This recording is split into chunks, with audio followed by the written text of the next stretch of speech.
Light तो बंद करने के बाद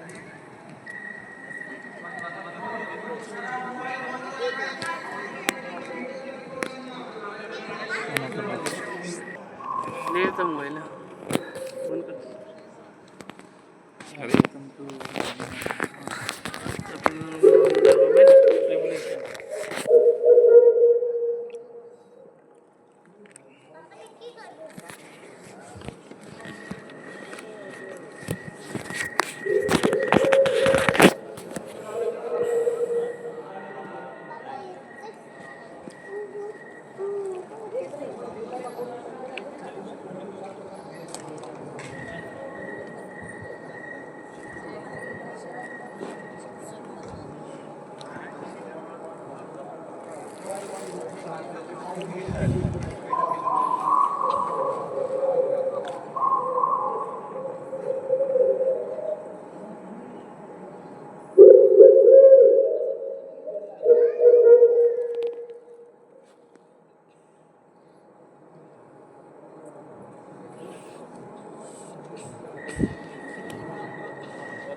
ministry of government of India.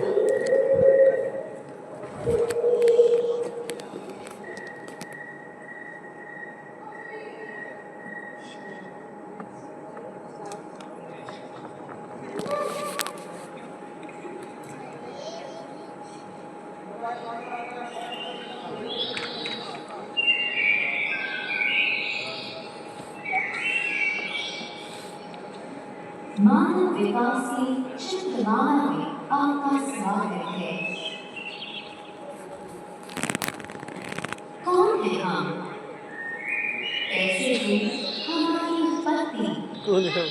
कहाँ से आए हैं हमारे ऐतिहासिक पूर्वज? कैसे हुआ हमारा शारीरिक और मानसिक विकास? ये हमारी कहानी है, मानव विकास की अद्भुत कहानी।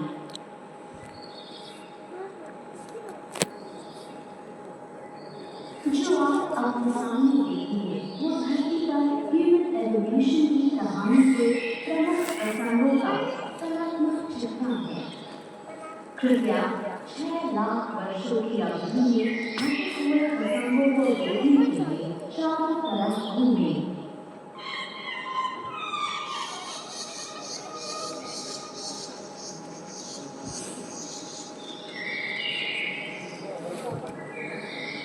इधर चलने बोल रहा है क्या?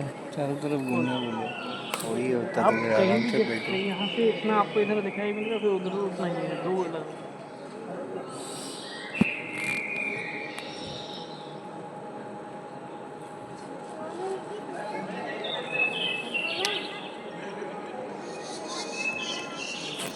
एसी भी खास नहीं है सर।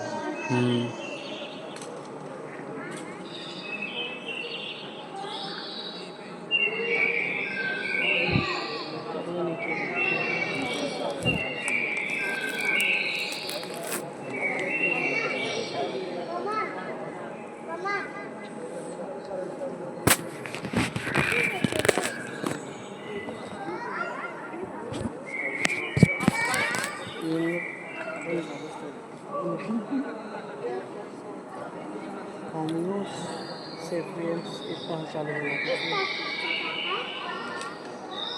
1,95,000 साल इन होमियो सेपियंस वगैरह इनका व्यक्तिगत इन आदमी का जनजाति लोरहान से आपके सामने हमारी एवोल्यूशन की कहानी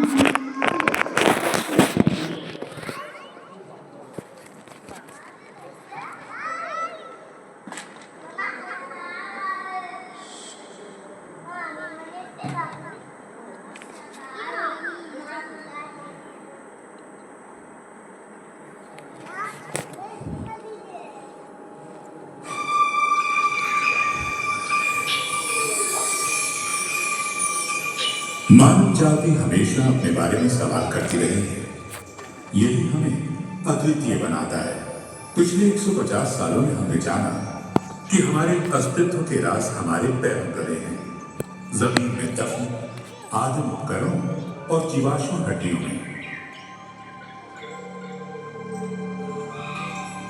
हमें ऐसे सुराग सबसे ज्यादा अफ्रीका से मिलते हैं। वैज्ञानिकों और पुरातत्वविदों ने अब तक जिन प्राचीनतम अवशेषों को खोजा है उनमें कई अफ्रीकी जमीन में पाए गए हैं। हड्डियों के टुकड़े, खोपड़ी के हिस्से, आदिम उपकरणों के आकार वाले पत्थर, ये सभी एक ही निष्कर्ष की ओर इशारा करते हैं कि मानव समान विशेषताओं वाले प्राणी सबसे पहले अफ्रीका में ही रहते थे। हम मानव समाज का अध्ययन, उत्खनन और उससे प्राप्त वस्तुओं के विश्लेषण के जरिए करते हैं। हाल में विज्ञान की प्रगति ने हमारे विश्लेषण को मदद की है। कार्बन डेटिंग और अन्य तकनीक से हम किसी वस्तु की आयु जान सकते हैं। अब हम पुरानी हड्डी के टुकड़ों से डीएनए हासिल कर इसकी तुलना अन्य लोगों से कर सकते हैं। करीब 50 लाख साल पहले मानव वंश वृक्ष विभाजित हो गया। आधे वानर के रूप में विकसित हुए, जैसे हमारे करीबी आनुवंशिक संबंधी चिंपैंजी, जबकि अन्य हमारे आरंभिक पूर्वज के रूप में विकसित हुए। एक अहम खोज से पता चलता है कि कब वानर इंसानों की तरह हो गए। रात में जीवाश्मिक उनके पैरों के निशान बताते हैं कि पूर्व मानव वानरों का एक समूह ज्वालामुखी की छाया में चला था।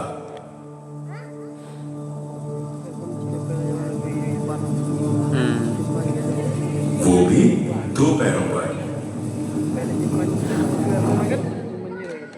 हम इन्हें ऑस्ट्रेलोपिथेकस या दक्षिणी बंदर कहते हैं। हम नहीं जानते कि ये 2 पैरों पे कैसे चलने लगे। कुछ वैज्ञानिकों का मानना है कि उन्होंने सीधा होना तब सीखा जब जलवायु बदलने लगी और खुले मैदानों ने जंगलों की जगह ली। कारण चाहे जो, 4 पैरों की तुलना में 2 पैरों पर खड़े होने के कई फायदे थे। इससे वे दूर तक देख सकते थे और हाथों का इस्तेमाल खाने और बच्चों को पकड़ने के लिए कर सकते थे। इस परिवर्तन में लाखों साल लग गए और कई प्रजातियां अधिक स्थिर होकर चलने लगी। इस प्रक्रिया में उंगली से पकड़ने की क्षमता खत्म हो गई।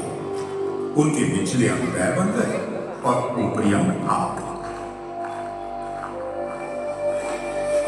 उनके दिमागों के आकार और जटिलता बढ़ने लगी।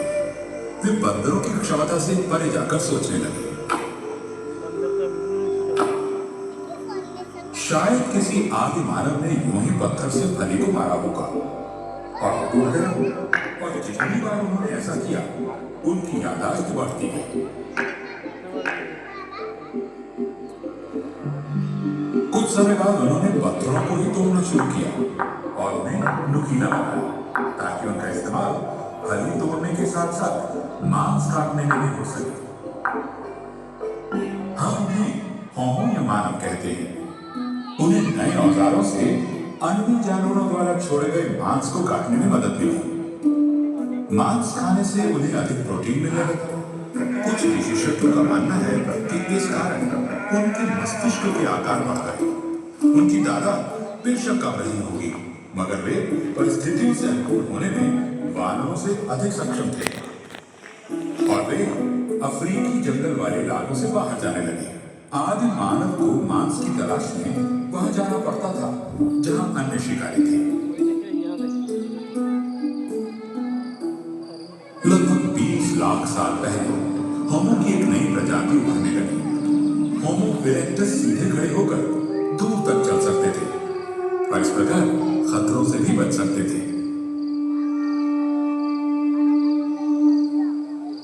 मध्य पूर्व और एशिया में पाए गए जीवाश्मों से पता चलता है कि इस प्रक्रिया में वे अफ्रीका से बाहर फैलने लगे।